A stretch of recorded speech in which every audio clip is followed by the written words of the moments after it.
దేవునికి మహిమ కలుగును గాక. వినిచున్న కూడి వచ్చిన ఆలకిస్తున్న మీ అందరికీ ప్రభు పేరట వందనాలు. మరణాత ప్రియులరా, ఈరోజు వాక్యం పరలోక రాజ్య మర్మములు. పరలోక రాజ్యము మర్మములు. ఈ పరలోక రాజ్యము యొక్క మర్మములు మనం తెలుసుకుందాం. ప్రియులరా, దాని కొరకు పరలోక రాజ్య మర్మములు. దయగల తండ్రి, ప్రేమగల రాజా, వందనాలు, స్తుతులు, స్తోత్రాలు ప్రభా. ఈ సమయంలో ప్రభా మరొకసారి నీ వాక్యము ద్వారా, నీ మాటల ద్వారా ప్రార్థించుటకు, స్తుతించుటకు గొప్ప అవకాశం మాకు దయచేసిన మా ప్రభా నీకు స్తోత్రాలు.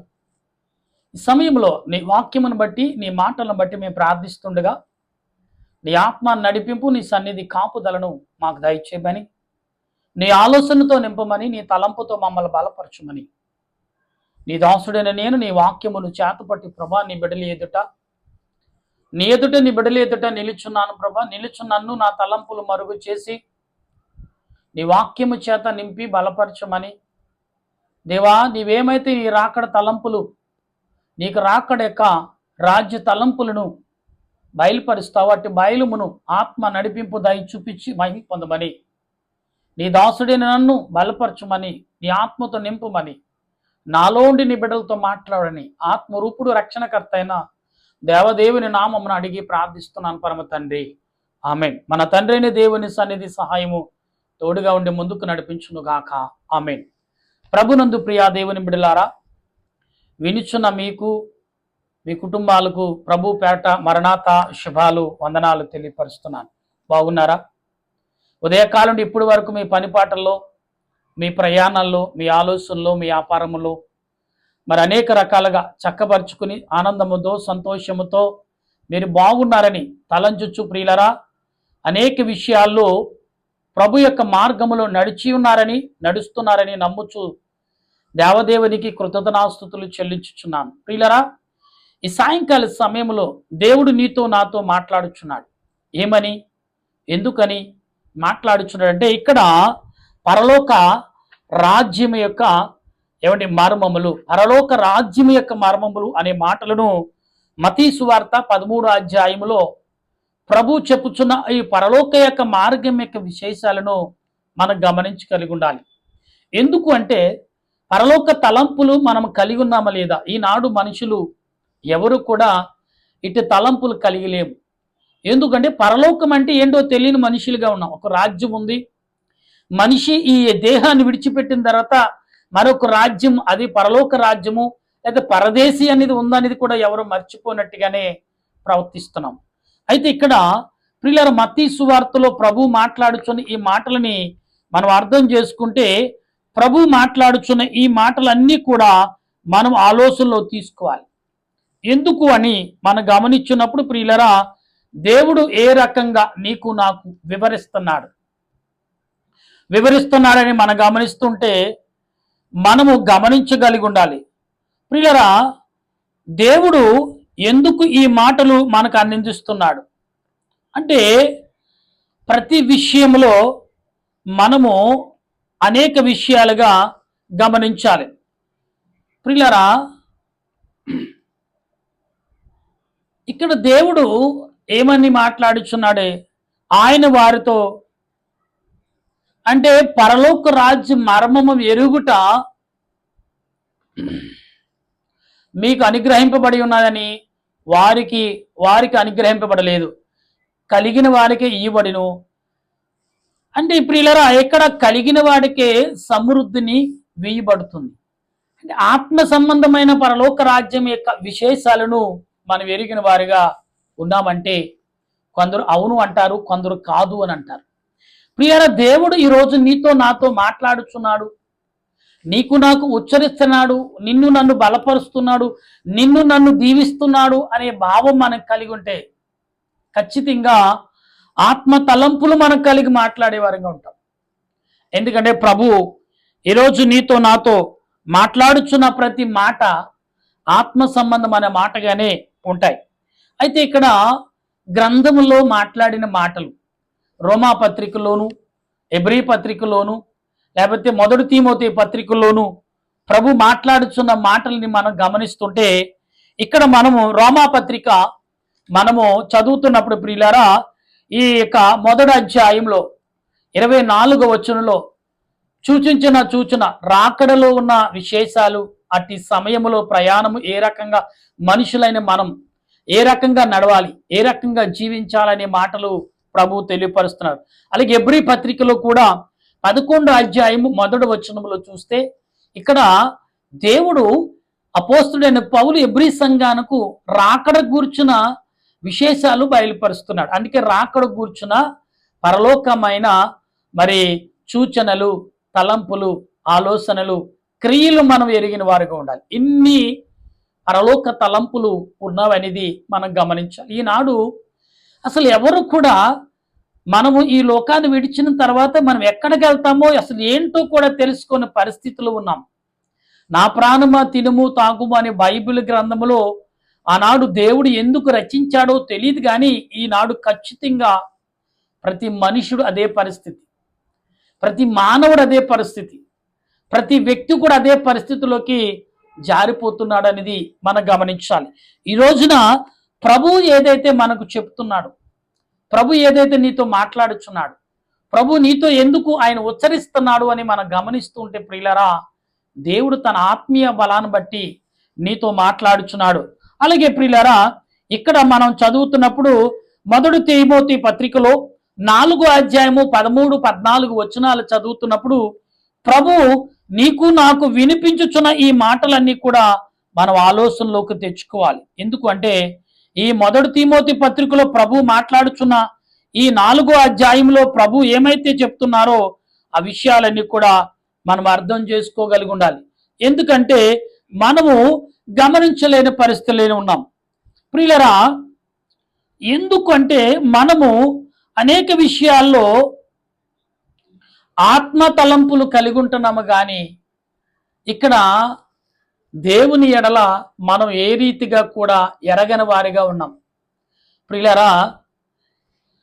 దేవుడు నీ పట్ల ఏ రకంగా చూడాలో అంటే ఇక్కడ ఏమంటున్నాడు తెలుసా ప్రభు? ఏమంటే మాట తీరులోను, క్రియ రూపంలోను, తలంపు రూపంలోను ఇక్కడ మరి మొదటి తిమోతి పత్రిక 4వ అధ్యాయము 12వ వచనంలో చెప్పుతున్న మాటలు, నీవు నీ తలంపులు, నీ క్రియలు, నీ ఆలోచనలు, నీ యొక్క నడక, నీ పడక సరిచేసుకో. నేను వచ్చినప్పటికీ నీవు ఎలాగున్నావో నేను కనుగొన్న తర్వాతే నువ్వు నాతో ప్రయాణం చేయగలవు అనే రీతిలో ప్రభు మాట్లాడుతున్న విషయాలను మనం గమనించవచ్చు. ప్రియులరా, ఈ సాయంకాల సమయంలో చదువుట యందును, హెచ్చరించుట యందును, బోధించుట యందును జాగ్రత్తగా ఉండడి అంటే ఇక్కడ ఏమంటున్నాడంటే 14వ వచనంలో ప్రియులరా, మనము ఒకసారి ఆలోచించినప్పుడు పెద్దల ఎదుట పెద్దలు అక్ష నిక్షేపణ ఎప్పుడైతే మనం చేస్తున్నారో అంటే అక్షర నిక్షేపణ అంటే చదువుని ఎప్పుడైతే మనకు అలవాటు చేస్తున్నారో అప్పుడు మనం ఎన్ని జాగ్రత్తలు తీసుకోవాలో అన్ని జాగ్రత్తలు మనకి అనుగ్రహించబడుతుంది. అంటే పితరుల మూలముగా నీకు అనుగ్రహించబడ మన పితరులు ఏదైతే జ్ఞానము నేర్పుతున్నారో అది పరలోక సూచన అయితే ఇంకా మంచిది.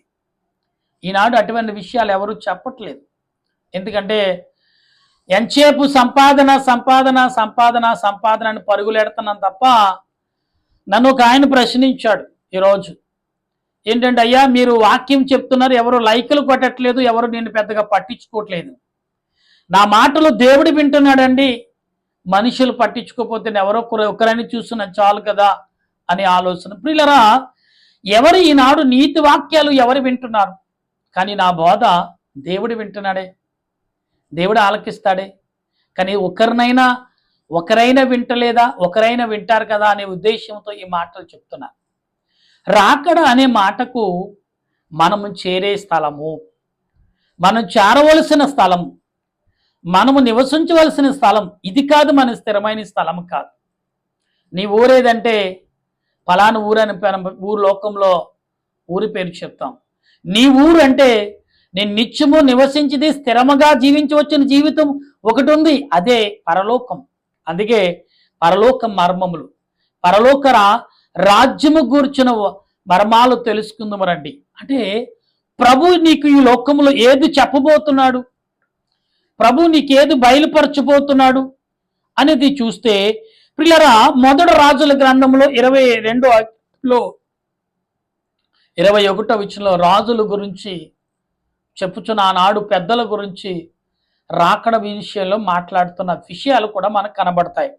అలాగే ప్రియులారా, మత్తయి సువార్త 13వ అధ్యాయము 16-17 వచనాలు మనం చదువుతున్నప్పుడు ఇక్కడ చాలా స్పష్టంగా ఆత్మ విషయాలు మనకు కనపడుతున్నాయి. ఎందుకు అంటే ప్రియులారా, దేవుడు ఎందుకు ఈ నీతో మాట్లాడుచున్నాడు అని మనం గమనిస్తూ ఉంటే ప్రభు మాట్లాడుచున్న ప్రతి విషయము కూడా ఆత్మ సంబంధమైన మాటలుగా గనుక మనం గమనించాలి.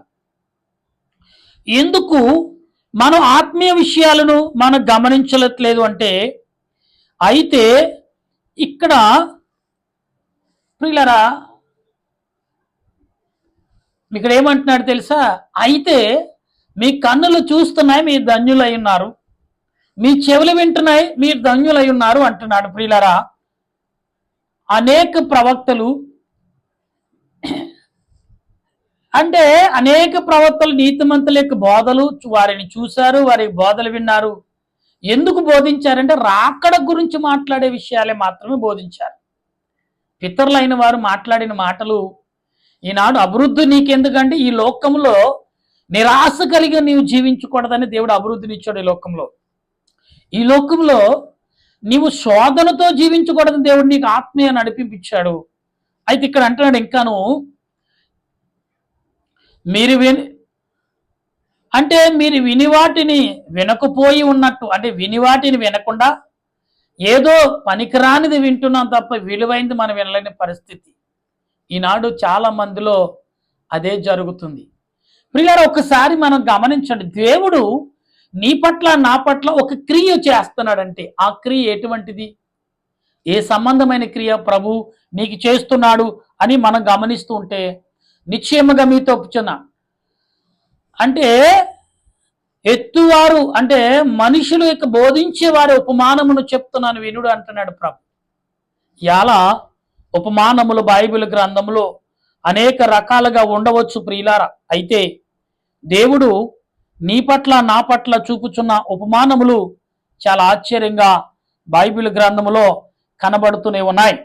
అయితే ఇక్కడ మాట్లాడుచుని ఈ మాటలని ఒక్కసారి మనం గమనించినప్పుడు అపోస్తుడైన పౌలు మరి ఇక్కడ రాయబడుతున్న ఈ మాటలు ఎందుకు అనేకమైన విషయాలు ప్రియులు ఎందుకు దేవుడు మనతో మాట్లాడుచున్నాడు అంటే ప్రియులారా, దేవుడు ఆత్మ సంబంధమైన విషయాలు ఎందుకు ఈ మాటలు నీకు నాకు ప్రకటిస్తున్నాడు అంటే మనం గమనించగలిగి ఉండాలి.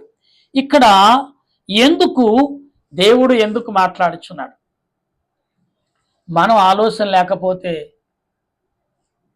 ఇక్కడ ఏమంటున్నాడంటే 19వ అధ్యాయం యోహాను సువార్త 20 మరి మనం గమనించినప్పుడు యోహాను సువార్త 3వ అధ్యాయము 19వ వచనంలో మాట్లాడుతాడు ఏంటంటే, ఒకడు వెలుగును చూడలేక చీకటిని చూడటానికి ఇష్టపడుతున్నాడు, వెలుగును చూడలేకపోతున్నాడు అంటున్నాడు. ఒకడు వెలుగును చూడలేక చీకటిని చూడటకు ఇష్టపడుతున్నాడు అంటే పాపము కొరకే అంటే నష్టము ఈ లోకములో జరుగుతున్న క్రియల కొరకే. అది మంచి అని అది ఎప్పటి వరకు ఉంటుందో మనకు తెలియదు ప్రియులారా, కానీ దాని కొరకే ఎక్కువగా ఈనాడు మనుషులైన వారు మనం చూస్తున్నాం. అయితే ఇక్కడ ప్రభు అంటున్న మాటలు మనం గమనిస్తూ దుష్కార్యములు అంటే దుష్కార్యములను చేసే ప్రతి వాడు, దుష్కార్యములు అంటే మీకు చెడ్డ కార్యములు చేసే ప్రతి వాడు వెలుగును తిరస్కరిస్తాడు ఏంటి, నాకు వద్దు అనే భావంలోకి అతడు వెళ్ళిపోతాడని ఇక్కడ చెప్తున్నాడు. తన క్రియలు దుష్క్రియలు కనబడకుండానట్లు వెలుగు ఎద్దుకు రాడు అంటే ఇక్కడ ప్రియులరా, దేవుడు ఎందుకు ఈ వెలుగులోకి రాకుండా కాపాడుతున్నాడు అని అనుకోకండి. దేవుడు వెలుగులోకి రమ్మంటున్నాడు. ప్రయాసపడుతున్న సమస్తమైన జనులారా మీరు నా యొద్దకు రండి అంటున్నాడు. అంటే ఇక్కడ మనము ఏమని ఊహించలేని పరిస్థితుల్లో ఉన్నట్టు వెలుగులోకి రాకపోతున్న పాపమును కప్పు బయటపడుతుందని. అవును కదా ప్రియులారా, నీ శరీరం మీద మచ్చలున్నా మరి ఒంటి మీద వస్త్రాలు చిరిగిపోయినా చీకటిలో ఉంటే ఎవరు పట్టించుకోరు. అదే వెలుగులోకి వస్తే ఎవరైనా సహాయం చేయొచ్చు కదా.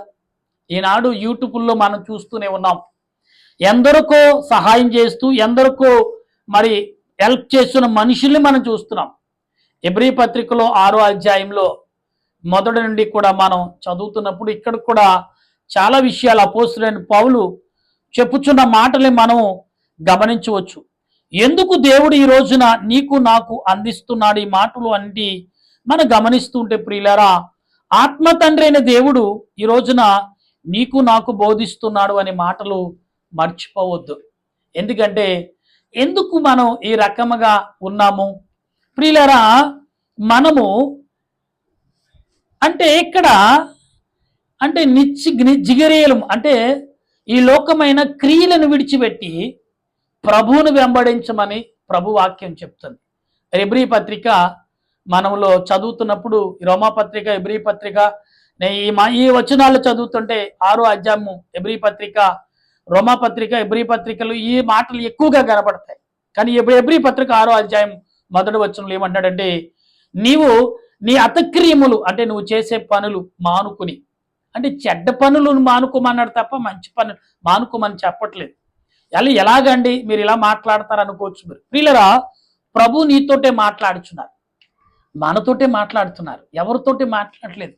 ఈరోజు నీతో నాతో చక్కటి మాటలు ప్రభు మాట్లాడుతున్నారంటే దాని అర్థం యొక్క భావము ఏంటంటే, నిన్ను ఆయన మహిమలోకములకు తీసుకెళ్లాలని ఉద్దేశం, మహిమ రాజ్యముకు తీసుకెళ్లాలని ఉద్దేశంతో ఆయన నీతో మాట్లాడుచున్నాడని భావము మర్చిపోవద్దనేది ప్రభు యొక్క దాసుడిగా నేను చెప్తున్న మాటలు. ప్రియులారా, ఈ సాయంకాల సమయంలో నీవు కానీ నేను కానీ మనం అందరము దేవుని వాక్యాన్ని వింటున్నాం కానీ పరలోక యొక్క రాకడ యొక్క మరి పరలోక రాజ్యం యొక్క మరి రాకడ సూచనలు మనం ఏమీ తెలుసుకోలేని పరిస్థితిలో ఉన్నాం. అదే పరలోకం అంటే ఏంటో ఎవరికి, రాకడ అంటే ఎవరికో, పరలోక రాజ్యం యొక్క రాకడ తలంపులు ఏంటో కూడా ఎవరికి తెలియదు. ఈనాడు దేవుని బిడ్డలారా, ఎంచేపు నేను ఎవరిని తప్పు పట్టలేదు కానీ నా మాటలు వినమని, లైకులు కొట్టమని, షేర్ చేయమని ఎందుకు నేను అడగనంటే, దేవుడు చూస్తున్నాడు కదా, దేవుడు వింటున్నాడు కదా. నన్ను పోషించేవాడు, నన్ను పైకి లేపాలనుకున్నవాడు దేవుడు జనాల మీద కాదు కానీ ప్రభువే మీద ఆధారపడి నేను పని చేస్తున్నాను. అందుకు కాబట్టి ఈనాడు మీరు కానీ నేను కానీ మనమందరము పరలోక యొక్క రాజ్యం యొక్క మరి రాకడ యొక్క తలంపులు మనం కలిగి ఉండాలనేది ప్రభు ఉద్దేశం. ఈ సాయంకాల సమయంలో